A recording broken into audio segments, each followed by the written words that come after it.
हाँ तो नमस्कार विद्यार्थियों, स्टडी विद शिव की ऑनलाइन क्लासेज में आपका स्वागत है।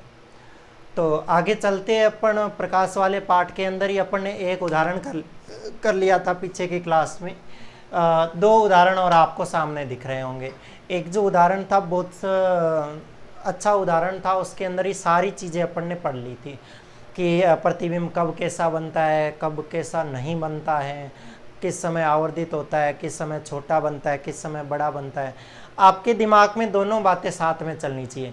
एक तो वो दर्पणों से जो प्रतिबिंब बनाए थे वो वाला, अनंत वाली का कहाँ पे बनेगा, एफ पे, अनंत और सी के बीच वाली का कहाँ पे बनेगा, एफ और सी के मध्य, सी वाली का कहाँ पे बनेगा, सी पे, सी और एफ के मध्य वाली का कहाँ पे बनेगा, सी से परे या सी और अनंत के मध्य, और ओ और एफ के बीच वाली का कहाँ पे बनने लग जाएगा, अनंत, फिर एफ वाली का अनंत पे बन जाएगा, और एफ के मध्य होगी तो उसका पीछे बनने लग जाए। ये सारी बातें आपके दिमाग में चलनी चाहिए जब एक सवाल को देखते हो आप। तो उससे पहले आपको एक उत्तल दर्पण इसमें सीधा सीधा दे दिया, उसके अंदर कह रखा था सेमिंग दर्पण है, और इसके अंदर सीधा सा दे दिया उत्तल दर्पण है।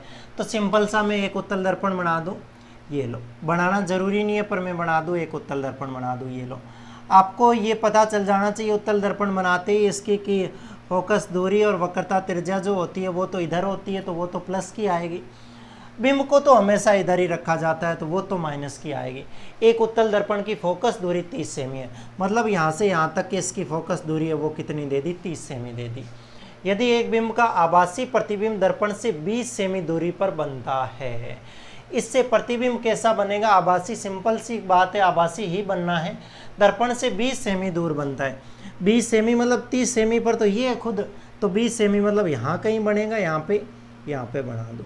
यहाँ पे इसका क्या बन रहा है, प्रतिबिंब बन रहा है। जैसे भी इधर से किरणें आ रही हैं, कैसे ही आ रही हैं, प्रतिबिंब यहाँ पे बन रहा है, यहाँ से यहाँ तक। समस्त दूरियाँ होती है, ध्रुव से मापी जाती है, यहाँ से यहाँ तक की दूरी कितनी हो जाएगी, 20 सेंटीमीटर हो जाएगी। ठीक है, तो दर्पण से बिंब की दूरी, मतलब यहाँ जो बिंब रखा हुआ है वो यहाँ से कितनी दूरी पर रखा हुआ है, आपको यू ज्ञात करना है। तो मैं सिंपल से अगर इधर लिख दूँ, क्या इस सवाल का अगर हल करूँ तो पहले मैं क्या लिख दूँ, पहले मुझे क्या दे रखी है, मुझे दे रखी है प्रतिबिंब दूरी। प्रतिबिंब दूरी को मैं किससे लिखता हूँ, यू वी से लिखते हैं प्रतिबिंब दूरी को। और वी कितनी दे रखी है मुझे, 20 दे रखी है। प्लस की लेंगे कि माइनस की, खुद सोच लो, प्लस की लेंगे कि माइनस की, प्लस की, क्योंकि दर्पण से दाईं ओर की सारी दूरियां प्लस की ली जाती हैं। तो फिर दूसरी आ जाती है, और क्या दे रखी है मुझे, फोकस दूरी दे रखी है। फोकस दूरी को किससे लिखा जाता है, एफ से लिखा जाता है। वो कितनी दे रखी है, 30। क्या ये माइनस की आएगी, नहीं आएगी, क्यों, क्योंकि यही दर्पण से दाईं ओर है। और तीसरी ज्ञात क्या करनी है अपने को, ज्ञात क्या करनी है, ज्ञात करनी है अपने को बिंब दूरी। बिंब दूरी बोले तो यू ज्ञात करनी है। सिंपल सा आपको याद हो यहाँ पे, तो बिंब दूरी का उत्तर आपके दिमाग में यहीं से आ जाना चाहिए। बिंब दूरी माइनस की ही आएगी, क्यों, क्योंकि बिंब को तो हमेशा बाईं ओर रखते हैं, वो तो माइनस की आनी है, चाहे दर्पण कौन सा भी ले लें। ठीक है, मैं तो दर्पण सूत्र लगाता हूँ, क्योंकि यू वी एफ में से कोई भी निकालनी होगी तो दर्पण सूत्र से ही निकलेगी। दर्पण सूत्र होता है 1/f बराबर होता है 1/v प्लस 1/u। ठीक है, 1/f की जगह कितना लिखूँ, 30 लिखूँ, बराबर में 1/v की जगह कितना लिखूँ, 20 लिखूँ, प्लस 1/u। 1/u तो यहीं पड़ा है, उनको उधर भेज दूँ, देखो इनको यहाँ सोल्व कर दूँ। 1/u तो यहीं पे पड़ा है, 1/30 भी अपनी जगह पड़ा है। चला कौन जाएगा यहाँ से उठ के, माइनस का 1/20। तो फिर यहाँ से 1/u बराबर क्या आ जाएगा, 30 और 20 का अगर एलसीएम ले लो तो कितना, 60 एलसीएम आ जाएगा। 30 का इसमें भाग दो तो 2 बार जाएगा, 30 2 60, और इसका 3 बार जाएगा, तो लगभग यहाँ से माइनस की 1/ कितना आ जाएगा, 60 आ जाएगा। और इसको मुझे तो u चाहिए, क्योंकि ये तो 1/u है, तो u यहाँ से कितनी आ जाएगी, u आ जाएगी माइनस की कितनी, 60 आ जाएगी। तो इसका मतलब क्या हुआ, इसका मतलब ये हुआ कि u माइनस की आ गई। अपन पहले से लेके ही चले थे कि u किसकी आएगी, माइनस की ही आएगी। क्यों, क्योंकि कोई भी दर्पण ले लो भले, उसकी u तो किसकी आती है, माइनस की ही आती है। क्यों आती है, क्योंकि अपन जानते हैं कि बिंब जो रखा जाता है वो हमेशा बाईं ओर ही रखा जाता है। तो पहला तो सिंपल सा कि ये सवाल था, देख लो कि आपको यू निकालनी थी, माइनस की आ गई, सीधा सीधा अपन ने क्या लगाया था, दर्पण सूत्र लगाया था, उससे आ गई। बाकी इसमें उसने पहले ही दे दिया कि प्रतिबिंब आभासी प्रतिबिंब बनेगा, और आभासी बनता है तो हमेशा सीधा बनता है, ये पता ही है अपने को।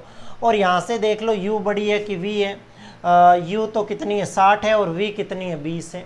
u 60 है, u 60 है, v 20 है, इसका मतलब बड़ी कौन है, ये बड़ी है। और अपने को पता है सिंपल सा कि अगर v छोटी और u बड़ी हो तो ये u किसके बराबर होती है, h के समकक्ष होती है। तो इसका मतलब यहाँ से प्रतिबिंब कैसा बनेगा, यहाँ से प्रतिबिंब छोटा बनेगा, बिंब कैसा होगा, बड़ा होगा। जो अपने को पूछ नहीं रखा, इसमें सिर्फ अपने को बिंब की दूरी पूछ रखी है जो अपन ने ज्ञात कर दी। अब इसी में चलते दूसरा अगला उदाहरण देखो, जो अपनी किताब का तीसरा उदाहरण है। तीसरा उदाहरण है तो तीसरे उदाहरण में देखो ये u v f ये सारा खेल तो वो सेम का सेम ही रहेगा। इसके अंदर आपको पता करना है पहले तो दर्पण कौन सा है, याद होंगे दर्पण के उपयोग तभी जाके होगा, इसलिए मैंने वो ही उपयोग लिखे थे जो अपने आगे काम में आने वाले हैं।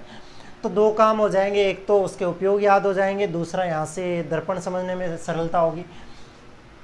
एक मोटरसाइकिल के पासरों में लगे दर्पण, यानी मोटरसाइकिल चलाते उसके जो साइड मिरर होता है पासरों में लगा होता है, उस मिरर की बात करा तो आपके पहले दिमाग में वो आ जाना चाहिए कि ये जो पासरों दर्पण होते हैं ना, ये तो कौन से दर्पण होते हैं भाई, ये तो उत्तल दर्पण होते हैं ना, ठीक है होते हैं। तो ये उत्तल दर्पण की बात कर रहा है, पहली बात तो उत्तल दर्पण की कर रहा है। तो मैं डायग्राम में एक सिंपल सा ये लो उत्तल दर्पण बना दूँ। जैसे ही मैं उत्तल दर्पण बना दूंगा मेरे दिमाग में ये आ जाएगा कि इसकी जो f है फोकस दूरी और जो वक्रता त्रिज्या वो दोनों इस साइड में आएगी, प्लस की आएगी, ठीक है। मैं आंख बंद करके यहाँ से लगा सकता हूँ कि यहाँ से प्रतिबिंब की दूरी और बिंब की दूरी आएगी वो तो हमेशा किसकी आएगी, प्लस की।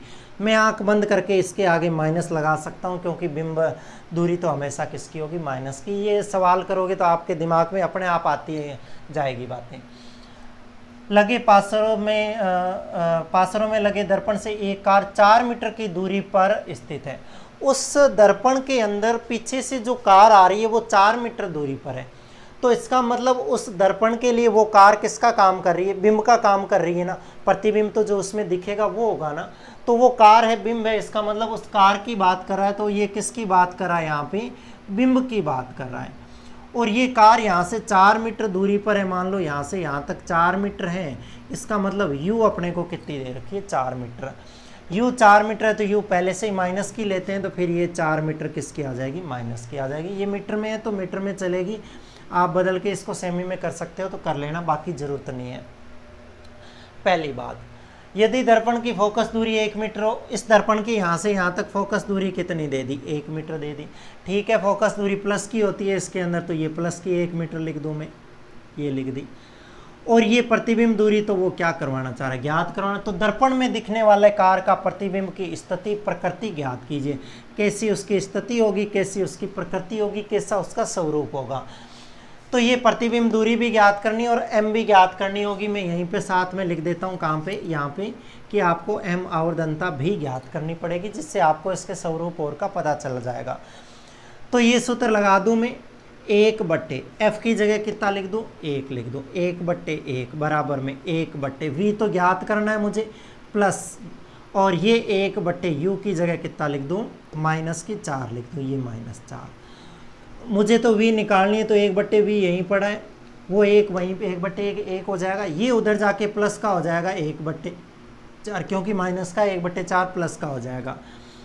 अब वही 1/v बराबर में इसके बट्टे में 1 कर दूंगा, यहाँ से 4 लघुत्तम आ जाएगा, ये लो 4 लघुत्तम आ गया। इसका इसमें 4 बार भाग, 4 को 1 से गुणा की 4, और प्लस यहाँ से इसको कर देंगे तो 4 एकम 4 एक बार गया, 1 से आ गया 1, तो 4 और 1 कितना आ गया, 5/, में कितना आ गया, 4। क्योंकि ये तो 1/v आया, v निकालना है तो मुझे इसको उल्टा करना पड़ेगा, 4/5 करना पड़ेगा ना, और इसका इसमें भाग देंगे तो लगभग 0.8 आ जाएगा। पहली बात तो ये यहाँ से प्लस का आ गया, आना प्लस का ही था, क्योंकि उत्तल दर्पण के जितने भी 2-3 प्रतिबिंब बनते, 2 बनते, वो सारे के सारे दाईं ओर बनते, तो ये प्लस की आनी है। पहली बात तो ये कितनी आ गई, 0.8 आ गई, 0.8 मीटर आ गई। तो यहाँ से देखो, आप इसकी स्थिति बताना चाह रहे हो तो स्थिति कहाँ होगी देखना, 0.8 मीटर है ये, मतलब 1 मीटर से कम है ना, 80 सेंटीमीटर है ये। तो इसका मतलब इससे तो कम ही आएगी ना, 1 मीटर यहाँ पे होती, ये तो 0.80 मीटर है, तो यहाँ पे आएगी, मतलब प्रतिबिंब यहाँ पे बनेगा। तो अगर यहाँ से मैं प्रतिबिंब की स्थिति की बात करूँ तो प्रतिबिंब की स्थिति क्या होगी, O व F के मध्य होगी, O व F के मध्य बनेगा ना, क्योंकि ये 80 सेंटीमीटर, ये 0.8 मीटर है, ये लो 0.8 मीटर बना दिया। अब M बता देगा कि कैसा बनेगा, बाकी अपन जानते हैं कि इस साइड बनेगा वो प्रतिबिंब सीधा बनेगा, और कैसा बनेगा, सीधा बनेगा, तो कैसा बनेगा, आभासी बनेगा। तो मैं लिख देता हूँ, M निकाल लेता हूँ। तो H और H डैश का तो यहाँ काम ही नहीं है, क्योंकि H डैश बटे H की बात करता है वो, नहीं तो ये V बटे U से भी निकाल सकते हैं। देखना माइनस का, V की जगह कितना लिख दो, 0.8 बटे U की जगह कितना लिख दो, -4। ये माइनस माइनस प्लस हो जाएगा, ये आ जाएगा 0.8 बट्टे में कितना, 4, और इसमें अगर भाग लगा दूँ तो ये 0.2 आ जाएगा। पहली बात तो ये यहाँ से, फिर ये M किसकी आ गई, प्लस की, और अपन जानते हैं कि M अगर प्लस की होती है ना, तो वहाँ पे प्रतिबिंब कैसा बनता है, प्रतिबिंब कैसा बनता है, आभासी बनता है, और आभासी के साथ में हमेशा कैसा बनता है, सीधा ही बनता है। तो अगर इसकी प्रकृति लिखूँ तो यहाँ से कह सकता हूँ कि प्रतिबिंब आभासी बनेगा, और प्रतिबिंब कैसा बनेगा, सीधा बनेगा, और प्रतिबिंब यहाँ से कैसा बनेगा, छोटा बनेगा। जो छोटा अपन कहाँ से पता कर सकते हैं, V और U से। अगर V लेस देन हो U से तो प्रतिबिंब कैसा बनेगा, छोटा। ये 0.8 मीटर यानी 80 सेंटीमीटर है, और ये कितना, 4 मीटर है। तो इसका मतलब क्या है, U बड़ा है, V छोटा है, इसका मतलब प्रतिबिंब कैसा बन रहा है, छोटा बन रहा है। तो इस हिसाब से ये जो अपने 2 एग्जाम्पल थे वो अपन ने इस क्लास के अंदर किए। कुछ ही नहीं था सवालों के अंदर, कुछ ही नहीं था, बार बार कह रहा हूँ, इन सवालों में कुछ भी नहीं है। अगर आपके दिमाग में पहले से ये चलती है कि प्रतिबिंब किस स्थिति पे कैसे बनते हैं, और M अगर प्लस की आ जाती है तो प्रतिबिंब कैसे बनते हैं, माइनस की आ जाती है तो कैसे बनते हैं, और अगर V छोटा आ जाए, V बराबर U के आ जाए, या V ग्रेटर देन आ जाए तो कैसे बनते हैं प्रतिबिंब, ये सारी आपको ध्यान में रखनी है। मैं इस सवाल के अंत में आपको एक बार के लिए और बता दूं, ये बता दूं मैं कि आपको कैसे पता रखना है M और V से। आपको M अगर नेगेटिव आ जाए तो याद रखना है कि प्रतिबिंब जो बनेगा नेगेटिव में कैसा बनेगा, वास्तविक बनेगा, और वास्तविक के साथ में हमेशा कैसा होता है, उल्टा होता है। और अगर M पॉजिटिव आ गई तो इसका मतलब प्रतिबिंब कैसा बनेगा, आभासी बनेगा, और हमेशा हमेशा इसके साथ में कैसा आता है, सीधा। ये तो आभासी और सीधा उसकी प्रकृति या स्वरूप का पूछ ले तो पता करना है M निकाल के। और अगर V छोटा है U से, V बराबर है U के, और V बड़ा है U से, तो क्या याद रखना है, ये समझो कि V है, H डैश का काम कर रहा है, U H का काम कर रहा है। H यानी बिंब क्या है, बड़ा है, और प्रतिबिंब क्या है, छोटा है। इसका मतलब अपन कह देंगे प्रतिबिंब छोटा बनेगा, बिंब बड़ा बनेगा। ये दोनों बराबर आकार के होंगे, कोई छोटा बड़ा नहीं होगा, और इसमें ये H डैश का काम कर रहा है, मतलब प्रतिबिंब क्या होगा, बड़ा। और सिंपल सा वो आपको प्रतिबिंब का ही पूछेगा कि प्रतिबिंब की आकृति, प्रकृति, स्वरूप और ये सारे बताइए। तो इस हिसाब से अपने क्या हुआ, ये जो क्लास है ये लास्ट क्लास है किसकी, अपने ये लास्ट क्लास है अपने परावर्तन की, प्रकाश के परावर्तन की। और वैसे देखें तो दर्पण की ये लास्ट क्लास है, मेनली इसमें परावर्तन था, उस परावर्तन की ये अंतिम क्लास है। तो इन क्लासों को आप देखिएगा, आज तक जितनी क्लासें बन गई उनको एक बार और फिर दोबारा देखिएगा। आप जब यहाँ पे आओगे तो ये सवाल चुटकियों में आपसे हो जाएंगे, और सिंपल से सवाल है, ज़्यादा कुछ ही नहीं है। अब आगे की क्लासों में अपन क्या पढ़ते, अपवर्तन पढ़ते हैं, अपवर्तन की क्लासें आगे की क्लासों में पढ़ते हैं। तब तक के लिए धन्यवाद।